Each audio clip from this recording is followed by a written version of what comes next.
YouTube, it's Brian Phillips. Look at this, we've got the Blade 230S, excuse me, 330S. This thing has been awesome. It's dead calm. We've only flown this in wind, so we're gonna fly it tonight without wind. Throttle holds off. I've been practicing quite a bit off camera on this. That's something I don't do much anymore, which is one of the worst parts of filming. And also, there we go.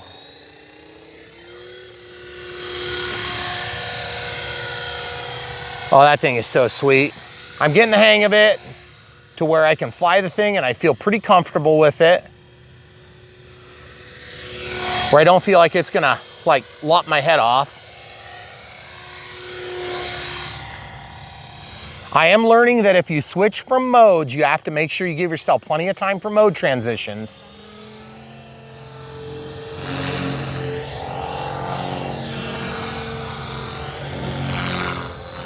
That is so cool and scary for the person filming. But the crazy thing is, when you're in the acro mode, this thing is super duper responsive and you can fly it around just like you can fly it in safe, okay?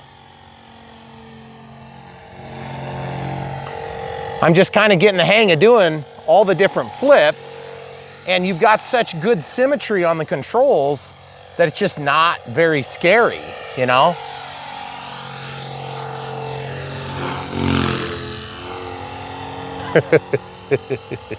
Oh. Yeah, how do you like that?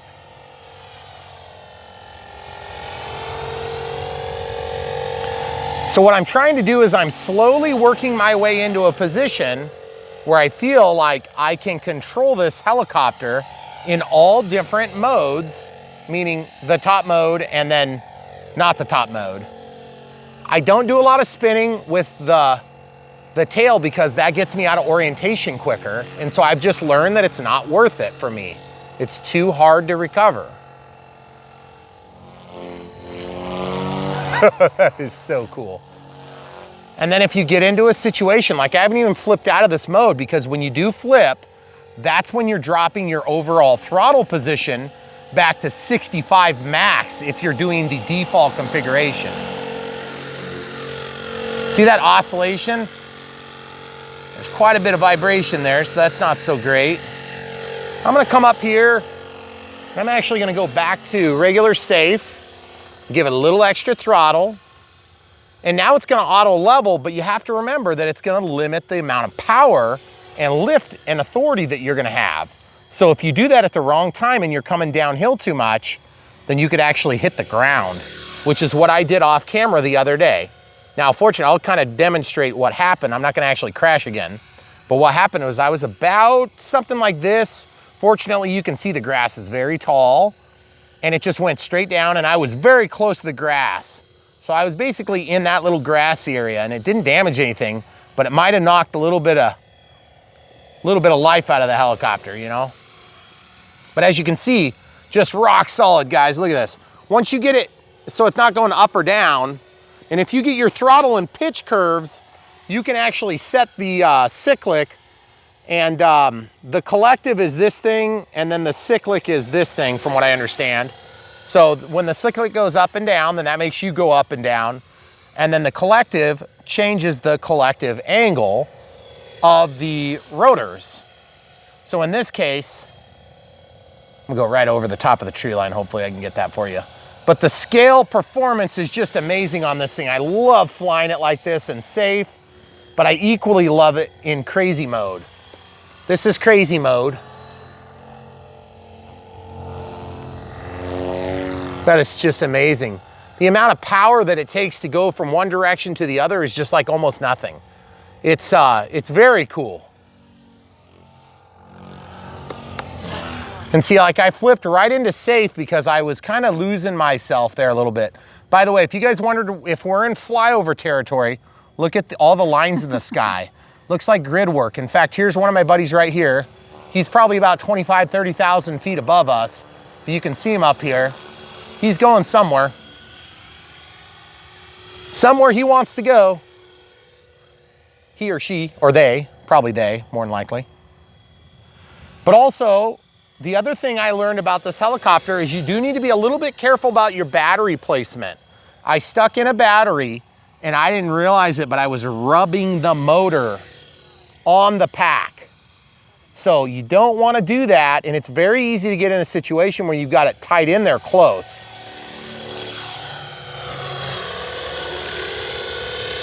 Beautiful. Let's go around to the bowl for just a minute. We're run out of time now, but we should be able to get a couple more minutes.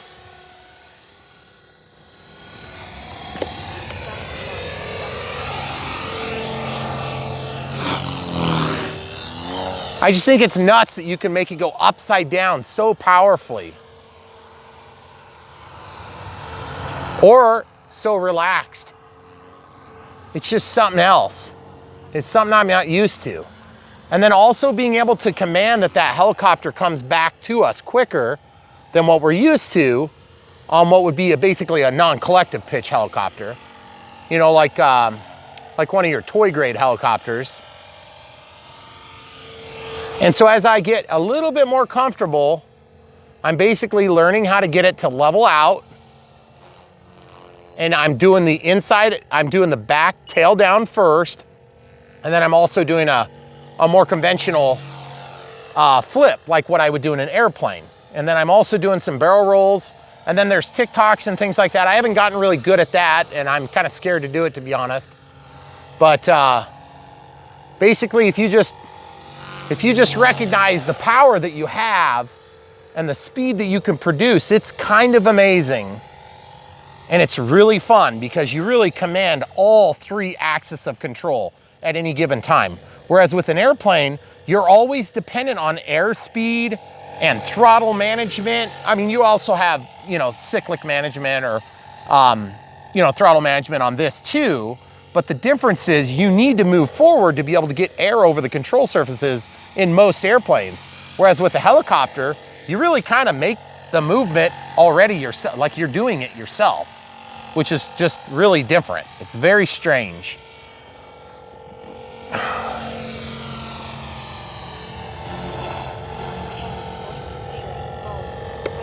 Okay, going into safe here. You notice that it whipped it right to level. The reason I did that is because I noticed that I was getting a 10-volt warning. Oh, also I auto-rotated on accident on one flight. I'm gonna go ahead and come around here. Camera crew, if you go to my left side, that'd be great. You can walk in front of me if you want. Okay, perfect. So what we're gonna do is we're gonna just bring it to our feet and make a nice landing, hopefully. I like to do some scale looking flight with this because I feel like it's the cool part. It's the part that I love. And the thing is, I feel very confident with this helicopter, but I am noticing a little bit more vibration on the tail than I did on the last flights. And partly that could be from the crash. It could also be just from a little bit of wear and tear from rubbing the blades on the ground a couple of times. But as you can see, it's not aggressively difficult to land. And so we're 3 minutes and 2 over. Now remember, this is not a 1-out timer, so it only runs when it's over 25%. And if you look at this, we actually have a voltage right here. We got a volts range.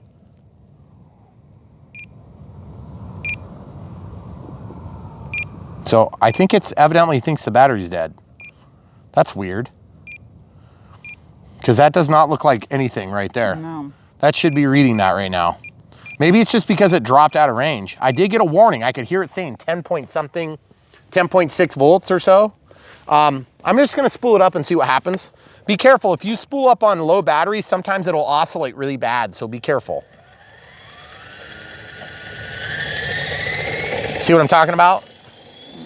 And that's what I did the other day. I'm just gonna let it go through that range. There's a spot where it starts vibrating, and that's because sometimes the blades don't get flung out all the way. And what happened was the other day I had that happen, and then I struck this on the ground, but I didn't damage it enough to really be concerned, in my opinion. You can see there's just a couple of scuffs on it. Mm-hmm. So then after I hit the ground, I did a very close inspection of all this. I probably should clean this, and I should probably sand this. I was just being too lazy. But I mean, this thing is just, it is another level of helicopter for me. I love the way that it flies. The flight controller is rock solid. I mean, it's really good. One thing I would like a little bit better on this helicopter from the default configuration would be if I could go like this.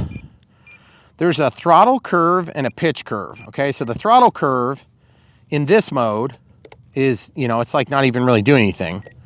So I'm gonna go to the pitch curve. That's so weird. Why is it not giving me, it's like it's not giving me telemetry or something. I wanna see what happens if I try to go into forward programming. Yeah, it's definitely in there. It's connected to it because you could hear it beep. The helicopter beeped. Where is it? There it is. So if I go to telemetry, smart battery, weird. But I'm just gonna go into throttle curve. Oh, there we go, you have to highlight it. My apologies, folks. I'm still getting used to the heli setup. You see how it's basically 0. So this is 0. Throttle hold is on, by the way. And as you go up, then it gets to 65 and it stays there. So that's why when you flip from this mode, to this mode's a crazy mode, down to this mode right away, you are never gonna have enough to counter a full bore drop. Well, and you can get you got gravity helping you on the way down. You don't have gravity helping you on the way up. So you have to be careful about that. So that's one thing. So what you can do with that is you can change that 65 up a little bit. But then the other thing I'm finding is the pitch curve is really my issue. So if I scroll down here and here and here, I'm actually fine with this. That's totally fine. I have no problem with the symmetry on that. I do have a problem with this right here, because what happens is where I ride my stick to fly, I have a hard time finding the middle between going up and going down. I'd like to have more spacing in here, okay? So when I get to about this spot, I feel like it's up and then it's down and it's up and it's down, and it's such a finite spot that it's quite difficult to control. So what I'm gonna do is I'm just gonna go into N and I'm gonna turn on Expo. You see how it curves? And then I'm just gonna go up here and change this to a little bit less. And I'm gonna change this to a little teeny bit more. Well, yeah, I'm gonna change that just a little bit more, like 53. Yeah, I don't know if I like that bump. But anyway, the whole idea is I want to get a spot where I can have that stick where it doesn't want to go up and down based on a very finite change. Now, when I'm in crazy mode, I want it to go up immediately and I want it to go down immediately, because that's how you make all these maneuvers happen. So that being said, I want to show you this battery too. That was the other thing. So this is kind of like a Second Thoughts expanded. You know, we normally don't do a third video on a similar aircraft, but this one's just kind of, we're learning how to do a lot with these helis. So this is what I ended up doing. I had a little rub spot, and you see it, I did it again, geez. Maybe that's the problem. So you gotta be super careful. I don't understand how it's getting up into that, but that's pretty dangerous if you're able to do that. So you don't want that to happen to you. Now the good news is these smart packs have a piece of steel here, and that has saved this battery, but that is dangerous. So you wanna be super careful about that. So I wanted to teach you that lesson. Obviously I didn't teach you very good because I did it twice myself. And you can see it rubbed right on that bell housing. So you gotta be super careful when you're strapping it in that you get it strapped and you get a good bite on it. The Velcro obviously would help with that quite a bit, but I just don't know that I can trust the Velcro anymore than I can trust this shelf liner, because it's worked good for me in the past. So not sure what the deal is there, but I'm just gonna err on the safe side, and I'm gonna go ahead and for the next flight, I'll probably keep this one outside. If you ever get a battery that's damaged like this, you got to really use good judgment on this stuff, because I can tell there's some insulative packing here, and we aren't even into the pack. The pack is that silver part right there, so we got very lucky. Now, same thing over here, and I already vetted this, obviously. This one didn't make it through either. So this steel liner on the front and the back of this battery saved this battery. Otherwise, it would be already caught on fire while it was inside the helicopter. So you got to be super careful about those things, guys. I try to point out these mistakes, not because I like to embarrass myself, but mostly because I'm still relatively new with the helicopters, especially the higher performance helicopters. So as I learn something, I want to pass it along.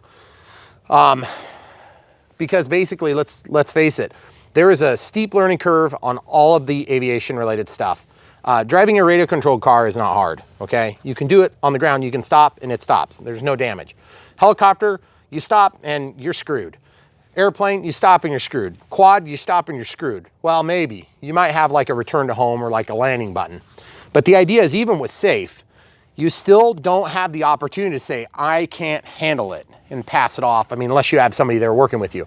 That is part of the reason why we go through these exhaustive unbox build radio setup. It's not just to tout the quality of this versus the other brand, or whatever. It's also to help you guys understand the points that you want to watch for that are quality. And that's what we've learned in the 6.5 years or so of doing this. That being said, we still make a lot of mistakes. We're still learning a lot all the time. Like with this battery, I can't believe I just did it again. I was talking about how not to do that, and then I did it. So, but the idea is maybe what's going on is I don't have enough of that shelf liner there, because that servo, I was nervous about putting it on top of the servo because I thought maybe the servo would get warm or I'd get poor adhesion. So maybe I just need to do a little bit more of this just so I got a little bit more bite. But anyway, I mean, it's fortunately for me, I don't think it caused any massive problem, but it is something that would be best avoided, obviously, because first of all, these things are expensive. Second of all, these things are expensive. Third of all, you don't want it to run into your face. So don't fly next to your face. And then two, if you are in any doubt about equipment like this, just get rid of it.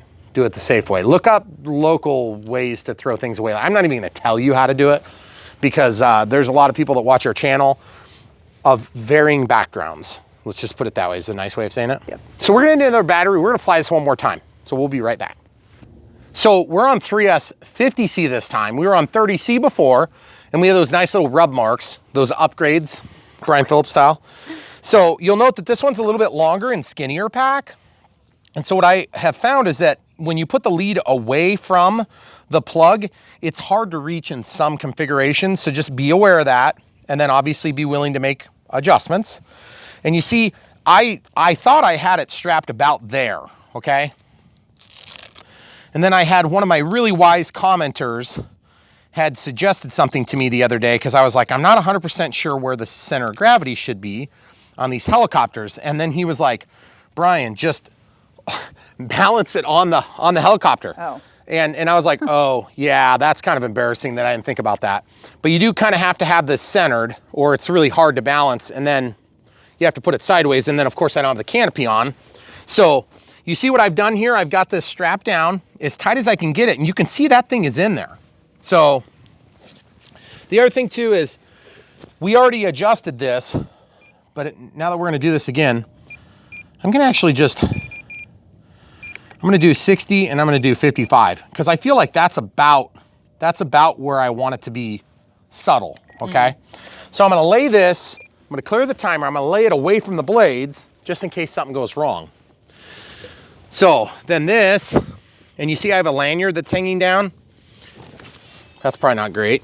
And you feel like you have enough gap now with your battery? Oh yeah, I've got a huge gap. Yeah, I mean, like that's a huge gap. Yeah. That's probably 5 millimeters. And I had it like maybe 3 before, but evidently that wasn't quite enough because it was allowed to slip. Now, once you're initiated, you can pick this up if you're confident in your equipment. Look what happened. I was gonna say. I just slid it back. Yeah. You see how that happened? And so that's one thing that I was afraid might be happening, and I just honestly overlooked it. So I gotta be super careful when I'm putting this battery in that I don't push this back with the canopy, okay? So I'm gonna try to get this so it's kind of tucked in if I can. See, that lead is just big. There's not really a great way to get around that. Well, and the canopy only has so much room. It doesn't for the give battery. much. Yeah. Yeah. Okay, so I'm sorry, it's hard for me to share this step. If you just line up these pins, you see what's happening, that 50C pack, look what happened to the battery. It got pushed all the way back into the motor because that's the only way I can get the canopy to slide on. So I'm not sure if I can even use the 50C on this without some fancy adjustments. I think I know what I'm gonna do though. I'm gonna try to pull this out and I'm gonna put it in upside down. Okay, I'm gonna slide that most of the way and see if I can get real lucky and reach from the bottom like this. We'll do a reach around.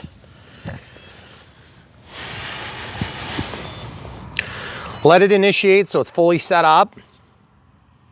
Okay, and we should be good to go. except I don't hear the AS3X woke up yet. Throttle hold is on. That's working. So we're gonna see if I can push this on again. But you guys understand what I'm going through because you've been there before, I'm sure. And that was something I mentioned earlier in the series on this 330S was basically it's kind of hard to get the canopy on. And to be honest with you, in my experience, when I go to get a canopy on, I just push the grommet out too. When I go to push this canopy on, I'm usually in a hurry to fly. So I end up getting impatient. And I want to show you, I just popped out that grommet. And so you just got to walk it in with your fingers. It's not hard at all, but you do have to get it in there right.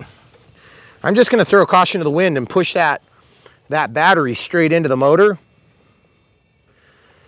Then I'm going to take the battery and I'm going to push back out. Okay? See? Now I got a nice gap. That's the way to do it, guys. All right, so then this, I'm just going to run my thumbnail and scratch off that little teeny bit of buildup. That plastic, I must have missed that. We're going to see if this thing does better for hovering. Okay, camera crew, let's go back a few more paces. One should be on my left, if you don't mind. Okay, throttle holds off. And we'll speed it up. It should be no problem getting past that weird range. Oh yeah, way easier. There we go. Oh yeah. Okay, so as you can see, we've got kind of this dead spot in the middle, but look how small that range is. Okay, so it's not a very big range. And I'm trying to get it so that that range is widened. And I think we did widen it a little bit. So I think we're okay there. Also, you have to respect your lighting and everything, guys. When you're playing with these things, when the lighting gets bad, you have to know when to say when. And also, know what you're up against. So if you have a backdrop that makes your visibility better, you can get away with murder.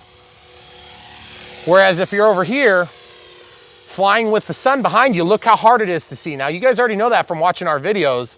It may be a beautiful sunset, but it does not make for good orientation control, okay? But then over here, you've got the light in front of the aircraft, and we're on the side of the light. So it makes it so much easier to see. Just gonna have to start spending some time learning to fly the environment, you know? Okay, so let's put this down. Very good, very easy landing. I feel like we got that really a little bit better. I'd like to improve it some more. If you wanna just stay right there. I'm gonna go down to the pitch curve. And I think what I wanna do is I just wanna take this one actually down a little bit more.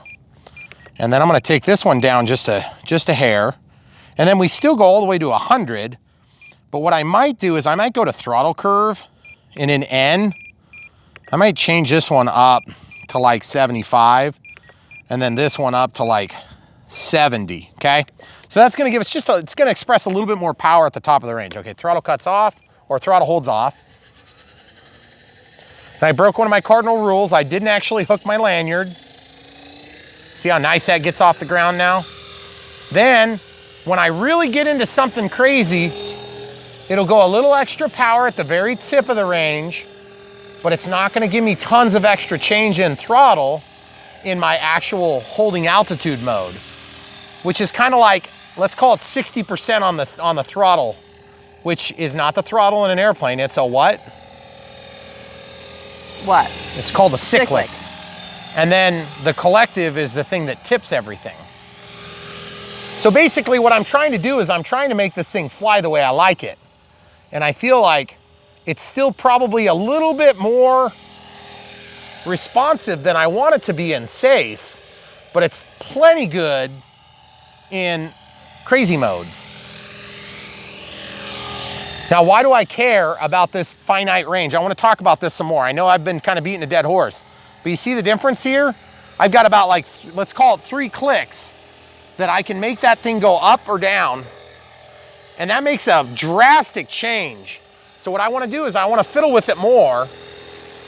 And then we can hopefully get this thing to be even more tame. You see how nice and smooth it is when I do that?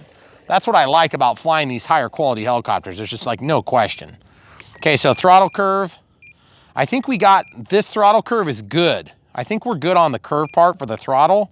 But then on the pitch of N, that's the lowest one, the safe one, I just think we need to reduce this one down. And then I think we need to increase this one up just a hair. Let's go 47, let's go 52. So it's just barely any change here, okay? Okay, so let's do 57. Okay, so we 47, 52, 50, 57, okay? Let's see how that does. You just have to play with it, guys. Don't ask me what to set it to. It's your preference, just like it's my preference, right? Okay, get that up to speed.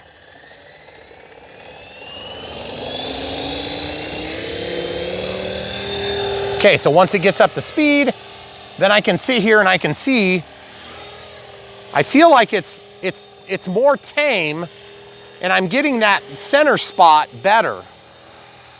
But it is kind of hard to make that judgment call. Like, is it enough? But I don't know, like, obviously the camera crew, her comfort level is a factor here.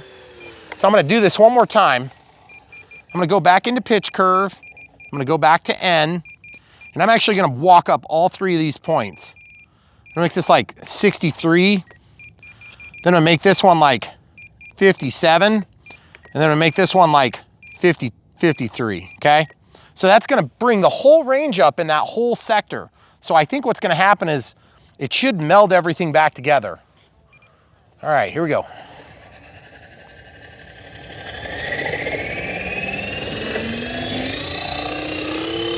Sorry.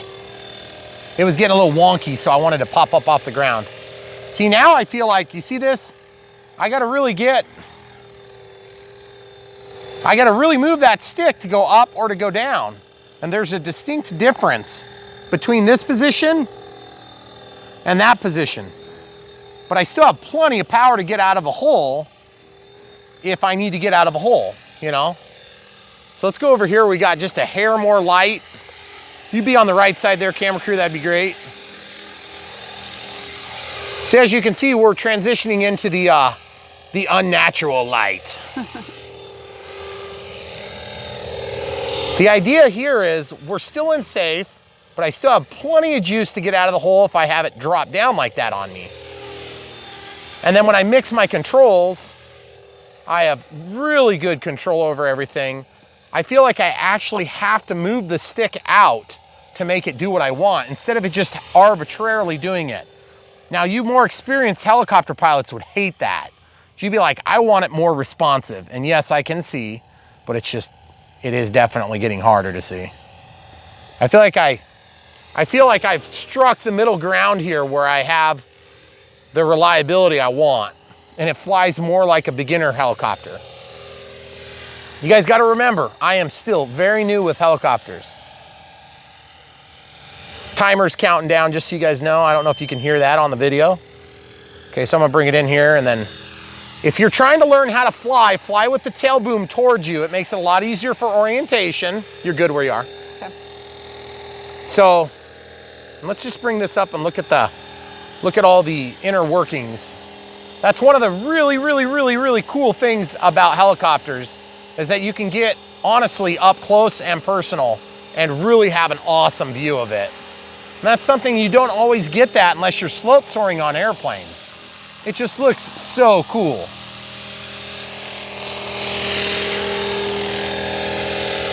So what do you think, camera crew? You still scared to death? I'm feeling a little better. Right? It's just so different to film. I'm just a lot more focused on filming than like Life preservation? listening to you or like what you're saying. It's really cool to watch though. That's really neat. Okay, so the only thing I don't like about the way we've got it set now is I feel like the pitch curve on N, this is a great range. Okay, I like that a lot, but I feel like I pushed it up too far. So I'm actually I'm gonna take this down to 60. I'm gonna take this down 3, and I'm gonna take this down 3, okay? And then we're gonna try it again. Remember, guess and check. If you don't check, then there's no point in guessing, okay?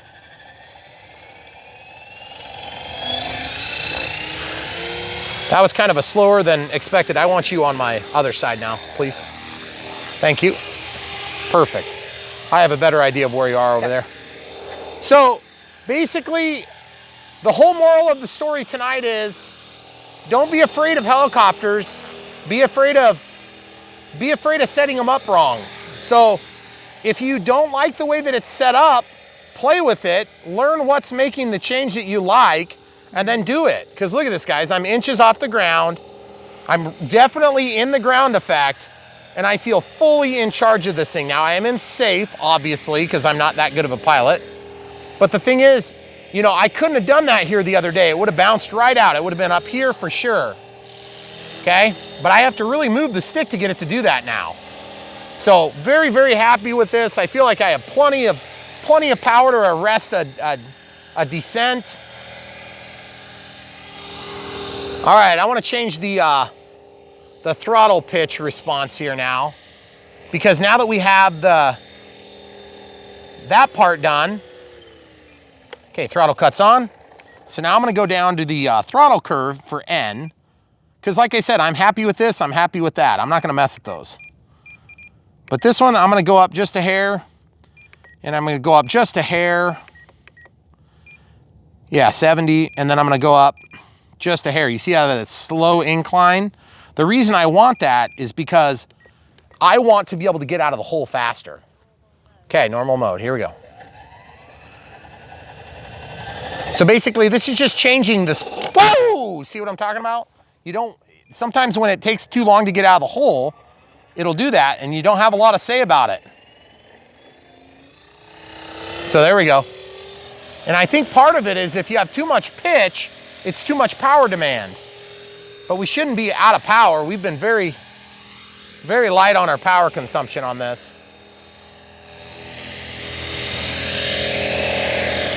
But I fear that we're basically out of light now. Okay, so throttle cuts on. All right, so we're about 3 minutes past. This is a 50C pack, 2200 3S. Just in closing, we try to do these videos where we get more in the weeds. Camera crew, would you mind? We try to get into the weeds once in a while on these things.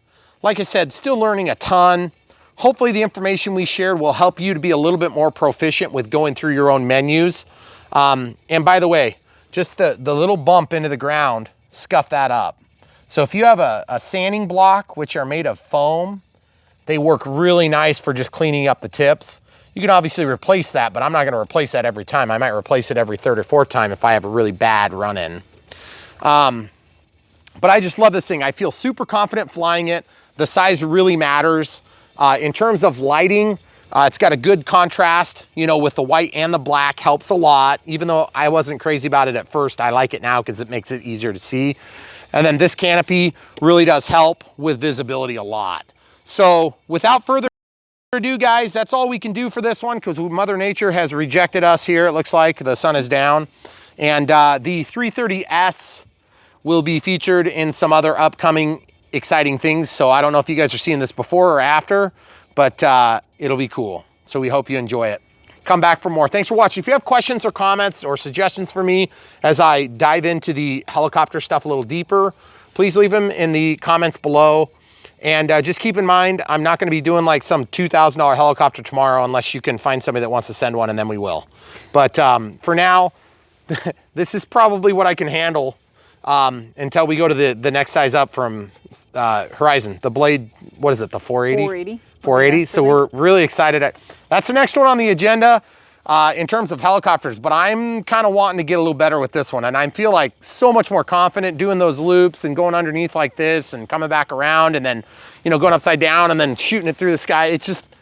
It's so strange to me that you can do that, and I've seen it, and I've seen guys that do things that are just almost unbelievable, and yet they still crash too. And their blades, one of them costs as much as this whole rig, including the radio. So they're more crazy than I am. So for now, I would say this is a great option. If you're thinking about getting into helis, and I need to tighten that, that looks like that's loose. See that? Mm-hmm. So I got to tighten that when we get in. That's the other thing too. Keep an eye on your helicopter parts. A lot of vibration in there. Parts do come loose and you may need to tighten them, especially after crash. Be really close, go through it with a fine tooth comb. I thought I did the other day, but evidently I missed a few things like these. I can't believe I missed that. Or maybe I did that after we were done crashing because I flew it twice that night. But anyway, without further ado, if you guys want to buy this thing, help support the channel financially with contributions from somebody else that's not you, just buy from the link in the video description below. If you hate this helicopter and you want something else, we have other helicopters in the list below. The 230S is another great beginner helicopter. I believe you can get this or that in ready to fly, which is really nice. This was a bind and fly, so we show how to set it up with the NX8. If you're looking at transmitters right now, please stop asking about the DXS. The DXS will work with beginner helicopters, but don't go out and buy it. Buy it as a ready to fly, enjoy it. But if you're into it enough to be into this helicopter, you need an NX. Yep. You need it. Just get it. Don't get the DX. I'm not saying they're bad. They were great in their heyday, but the firmware updates will not always be available for forward programming. And since we have forward programming now, you pretty much got to stay with this. Do the NX8. I'm trying to save you guys a few bucks.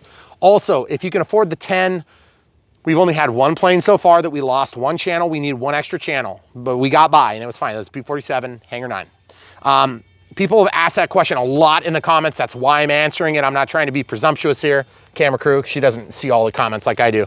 The NX8 is more expensive than the NX6. They ran a special during Thanksgiving. Don't get the 6, get the 8. Even if this is not on sale, and that is. Because guess what? When you outgrow the 6, you're gonna be like, why did you recommend the 6, Brian? Well, I recommended the 6 back when we were using the 6, and now we're using the 8, and I'm realizing, oh crap, we're gonna need the extra channels. And we do. You start doing safe, you start doing panic, you start doing thrust reverse, which came up since the 6, by the way, guys. We knew it was coming, sort of, but we didn't know it was gonna be something that was gonna be in a lot of planes.